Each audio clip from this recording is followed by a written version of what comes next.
Direktur Jenderal Pengendalian Pencemaran dan Kerusakan Lingkungan. Pak Sigit, ini Mas Ramon Tuka lagi jalan. Mas Ramon, selamat datang. Ini Pak Jono, beliau itu pengelola ekoreparian Bintang Alam ini. Oh, di kawasan ini. Ya, saya Ramon Pak Jono. Pak Jono ya. Pak, pengen ngobrol. Dari tadi tuh dia bengong-bengong di depan, ngeliatin tulisan ekoreparian. Apaan kata dia? Daripada saya menyerangnya, salah Pak? Pak Sigit, ekoreparian itu apa Pak?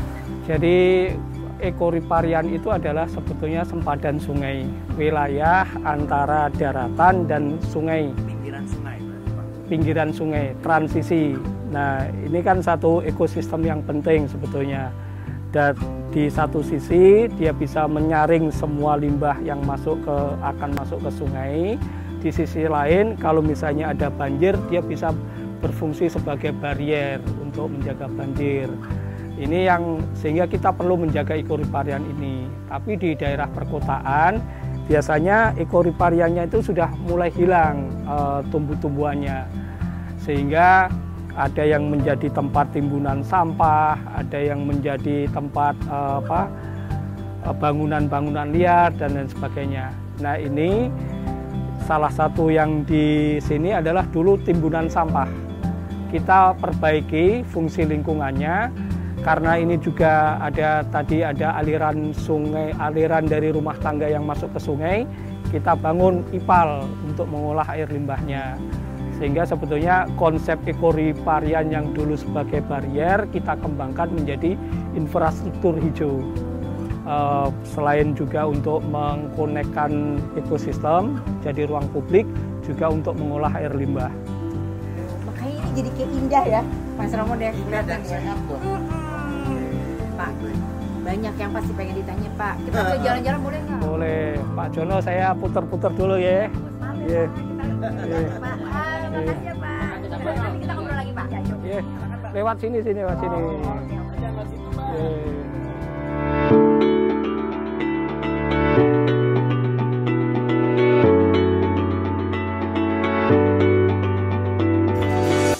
Apa ini urusannya dengan ekoreparian nih Pak? Ini jadi sungainya. sebetulnya ini adalah parit. Parit ini juga berfungsi menampung air limbah dari penduduk yang ada di sana. Oke. Nah, karena dia menampung air limbah, maka air limbahnya kita angkat, kemudian kita olah ke ekoreparian ini. Jadi ini ada pompa, kemudian diolah di ini rumah pompa nih ya Pak ya. ini. Kita juga lagi mengembangkan. Nanti kita akan menggunakan energi surya untuk pompanya di sini. Sekarang kita masih pakai listrik. Oke. Sudah ada surya panel 3000 watt sebetulnya, tapi hanya untuk penerangan saja. Oh, jadi selama ini penerangan sudah dengan kalau malam hari ya. Surya panel Sudah ya, pakai surya panel. Jadi kalau ini apa nih Pak? Jadi ini adalah pompa. Ini kolam ekualisasi. Jadi untuk menyamakan konsentrasinya, kemudian mengatur debitnya, sehingga masuk di sana kolamnya menjadi stabil. Boleh dibilang ngefilter limbah rumah tangga? Belum. Ini hanya untuk alirannya biar stabil aja. Karena proses biologis itu butuh aliran yang stabil.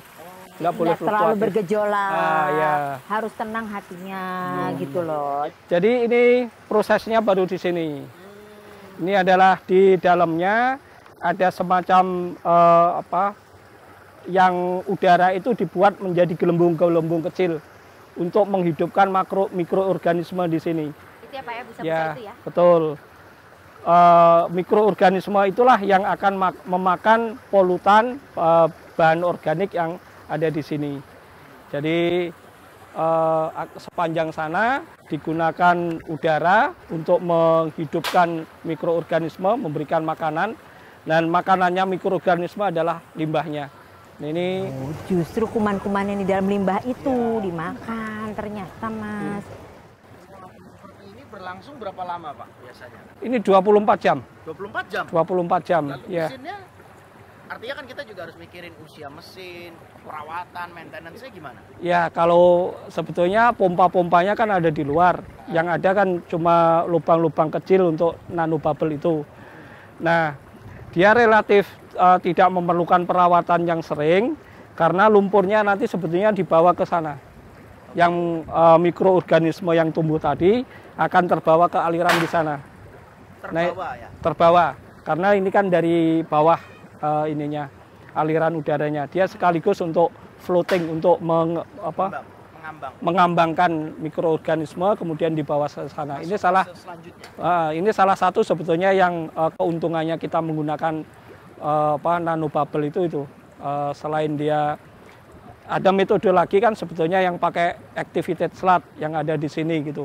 Tapi itu lumpur yang dihasilkan terlalu banyak sehingga agak kesulitan bagi komunitas untuk memeliharanya. Kayak jacuzzi ya? Iya. Mau coba Mbak Nuka? Enggak, siapa loh. Saya enggak. Nah, ini tadi kan ada mikroorganisme yang udah mulai menggumpal. Nah, baru diendapkan di sini. Lumpur tadi. Betul. Diendapkan ke sini. Sekaligus kita menggunakan kontrol. Ini udah bagus belum dengan menggunakan ikan-ikan ini. Jadi ikan ini bukan hiasan? Bukan. Jadi bukan hiasan sekaligus untuk kontrol. Ini beracun atau tidak gitu. Kalau dia hidup, berarti dia tidak beracun lagi gitu. Daripada kita ngambil sampel kimia setiap hari kan mahal. Kita menggunakan indikator biologis untuk ngecek. ikan bisa dimakan, Pak? Oh, bisa. Cuma dari sana kan air limbah dari kakus sama ini. Oh, malah lebih cepat gendut, Oh Pak. iya.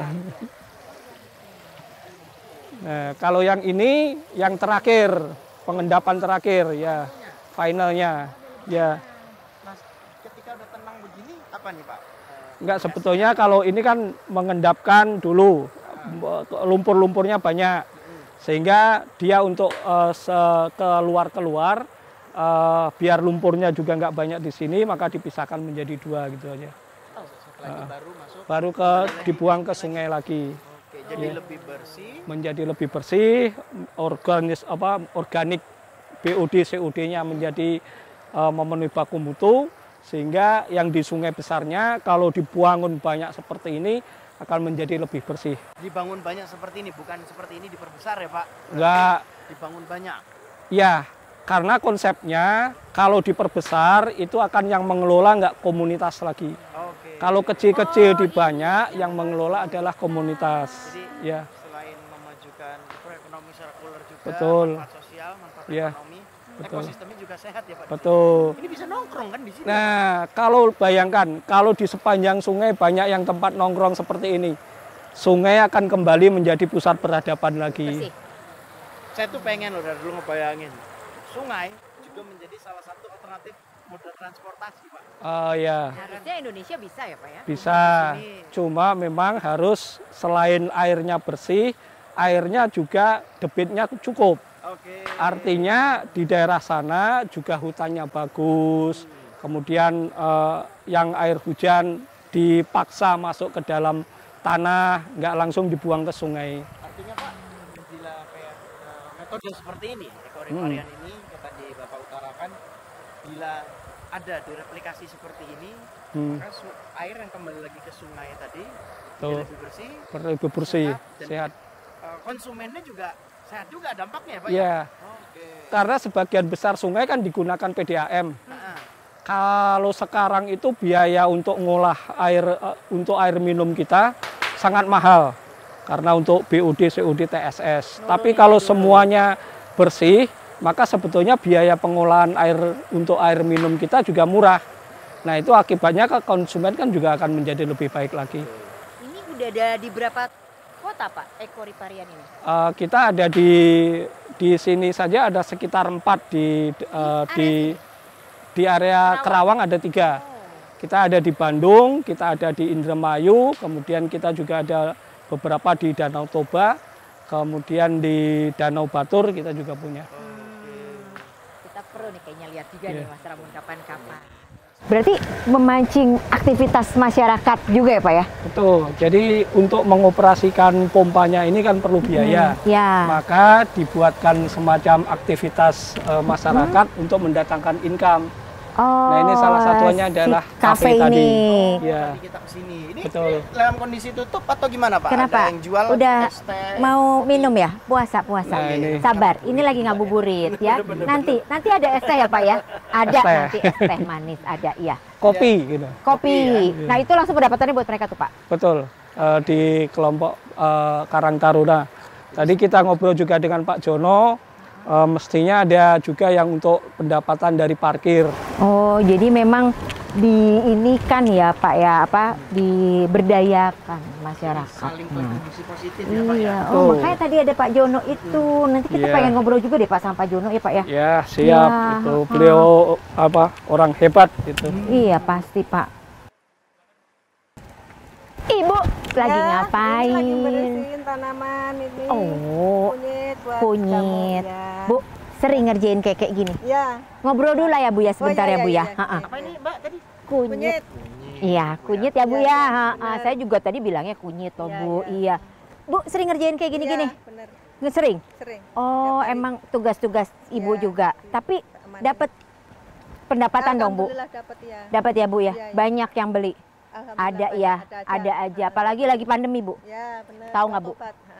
Kemarin waktu di pandemi ya Mas ya, semua orang pada kehilangan kerjaan. Ibu nggak kehilangan kayaknya? Alhamdulillah. Nggak kehilangan. Pendapatan tetap masuk. Masuk. Tapi berat nggak sih Bu ngerjain kayak gini? Enggak, kalau kita dengan hati ikhlas sama itu kan sambil Oh. ibadah gitu. Jadi alhamdulillah lah. Tapi Bu, dengar-dengar tadi katanya ini dulu bekas tempat sampah ya Bu? Iya, benar. Tapi sejak jadi begini, Alhamdulillah. oh berarti ternyata Mas Ramon manfaatnya bukan cuma untuk lingkungan sehat, pendapatan, ya Alhamdulillah, pekerjaannya ada. Ada. Iya Bu, Bu silakan diterusin. Saya mau ngajak Mas Ramon Oh, nyari iya, es teh iya, manis ya Bu. iya. Makasih ya Bu. Monggo, monggo, Sehat ya. terus ya Bu. Ya, Ya Ibu, assalamualaikum.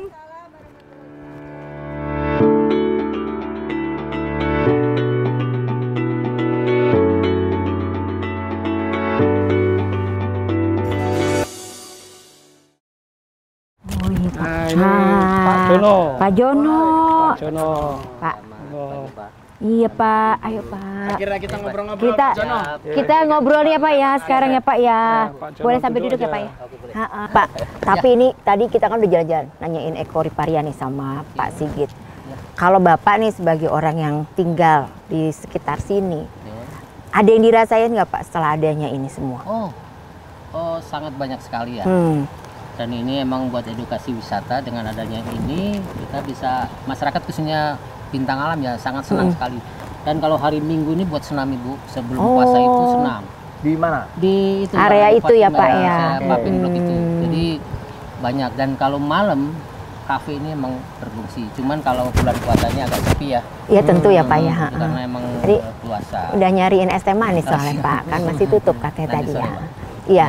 Oh iya. Jadi memang buat penduduk sendiri memang ini terasa. Apa memang selain daripada tadi Bapak bilang edukasi, terus ini bisa dijadiin tempat untuk senam, ada faktor ekonomi biasanya kan Pak? Ada nggak? Ada sih ya. Ada Kemarin juga.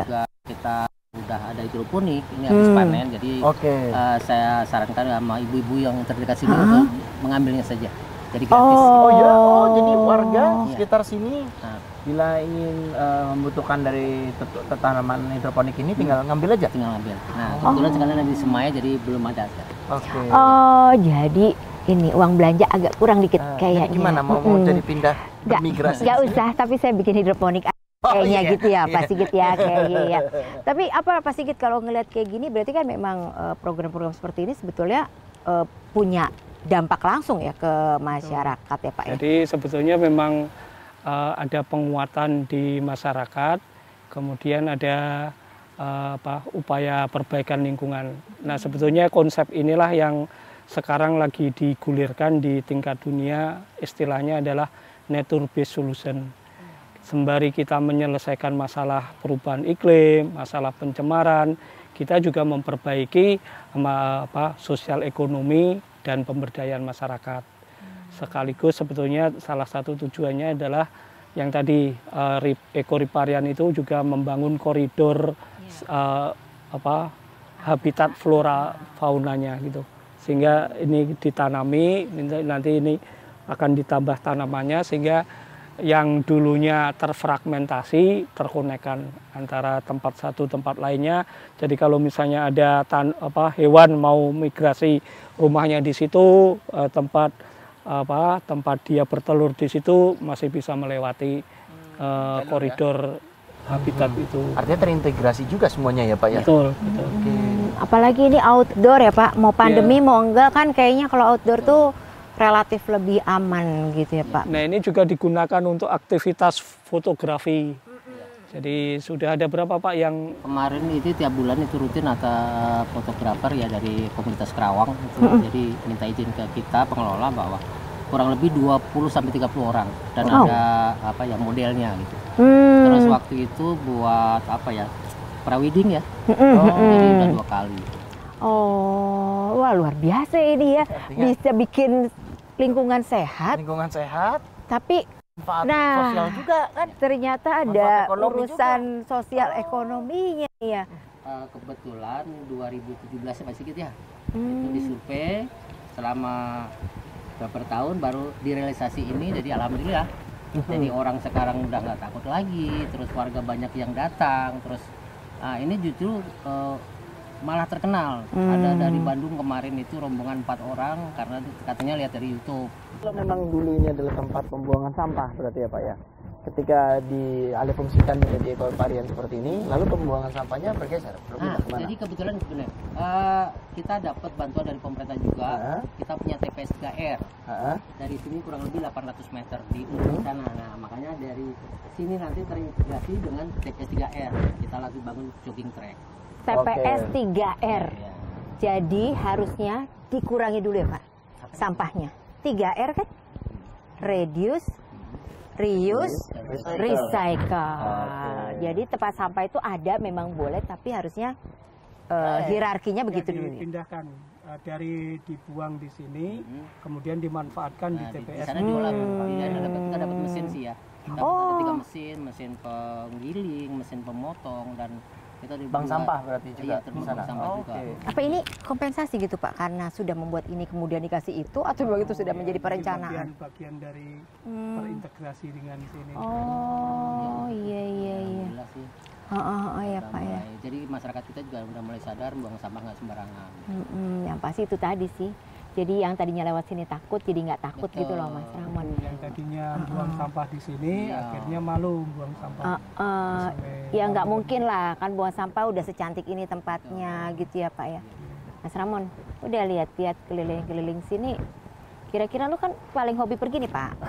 Ya hobinya tuh jalan-jalan Pak gitu ya. Tapi memang Pak, jadi karena saya biasanya berkunjung ke Taman Nasional, saya serasa kembali ke Taman Nasional dimasuk wilayah ini. Kita berasa kembali ke alam lagi. Lalu tadi dijelaskan Pak Sigit dan Pak Jono ini mengenai agar airnya menjadi balance. Terus kemudian dampaknya seperti apa, manfaat sosioekonominya. Wah, ini apa ya, kayak saya bilang tadi, lingkungannya sehat gitu, melahirkan ekosistem yang sehat gitu. Artinya besok lu kalau jalan-jalan jangan cuman ke Taman Nasional kali, juga ke pinggiran sungai, Toba, Batur, Bandung, Gunung Indramayu, gitu. Jadi bisa ikutan ngobrol. Bikin nih kayak kemarin saya pernah datang ke sana gitu, ya kan? Bareng sama Manuka juga. Boleh. Bareng sama Pak Sigit juga. Bareng Pak Sigit sambil bawa es teh manis. Bapak kan nungguin ini Pak. Kalau Bapak ikut nanti juga sih takut jangan datang, ya kan Pak.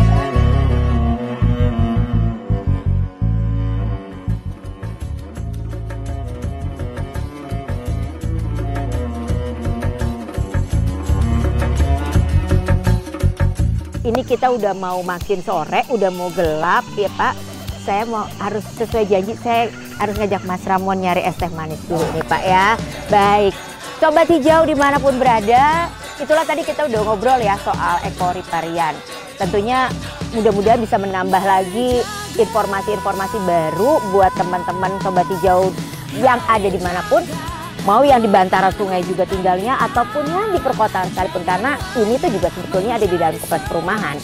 Oke, nanti kita kapan-kapan ketemu lagi, akan ngobrolin yang banyak hal lagi, tapi tentunya pastinya tetap di ngabuburit di hutan.